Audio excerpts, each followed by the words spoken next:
Puisqu'on prend des milliards, on veut aider les populations, mais ça ne marche pas. Les gens détournent. Leur petit pouvoir qu'ils ont des directeurs ou bien d'intermédiaires là, les gens font du détournement. Les livres n'arrivent pas à ceux qui doivent en bénéficier. Et là, après, c'est pour dire que le gouvernement n'a rien fait. Donc, pour éviter tout ça là, toi-même tu sais, moi-même je sais, que chaque élève en Côte d'Ivoire a un numéro matricule. Est-ce que c'est vrai ou bien c'est faux? Tout élève en Côte d'Ivoire, que tu sois dans le public ou le privé là, tout élève a un numéro matricule. Or, quand un élève a un numéro matricule là, lui-même il n'est pas né lui-même. Il n'est pas né à partir de rien. S'il n'a pas un papa qui est vivant, il a une mère qui est vivante, mais il a un parent qui est vivant. Puisque un élève là, dans la majeure partie des cas, ne peut pas lui-même se scolariser, payer ses fournitures et autres. Ce sont encore des enfants.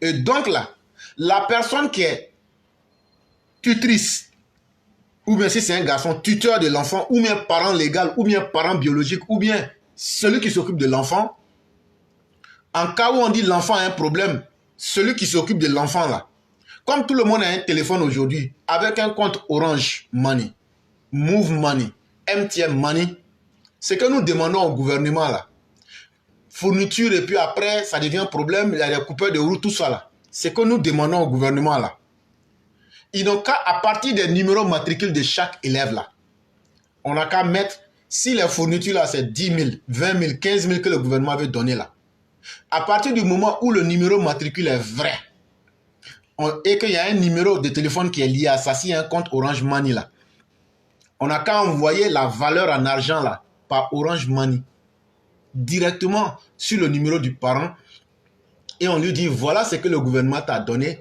pour payer les fournitures. S'il fait, c'est son problème. S'il ne fait pas, le gouvernement a fait son travail et les preuves sont là.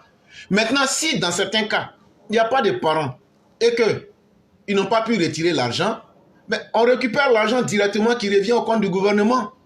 Et donc, on n'aura rien perdu. Et ça va faciliter la tâche aux parents. Sans oublier qu'il faut un manuel unique. Il faudrait qu'il y ait un manuel unique. On ne veut plus 2, 3, 4 manuels. Il y a 4, 5, 6 livres d'anglais pour la classe de 6e. Pour la classe de 3e, il y a 2, 3, 5 livres de SVT. Ça là, nous on ne veut pas ça. Vous-même qui avez fait ces mauvaises lois là, est-ce que c'est comme ça que vous avez étudié? Et puis vous faites 10 livres là, ça amène où?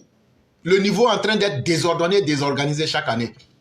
Et donc, si vous voulez vraiment aider les parents ivoiriens là, afin de dire on va prendre livre et puis aller donner là, arrêtez ça. Les livres là, ça n'atteint pas les gens. Et puis là, les Ivoiriens là, c'est nous tous on paye impôt. Que tu sois pauvre ou riche là, c'est nous tous on paye impôt. Or, l'argent, les 10 milliards, les 15 milliards qui sont pris là, c'est l'argent de tout le monde. Le gouvernement ne peut pas aider une partie et puis laisser une autre partie. Que tu sois privé ou au public, on est tous Ivoiriens. Que tu sois pauvre ou riche, on est tous Ivoiriens. On doit être, quand on paye les impôts, là, on ne demande pas si nos enfants sont au privé ou au public.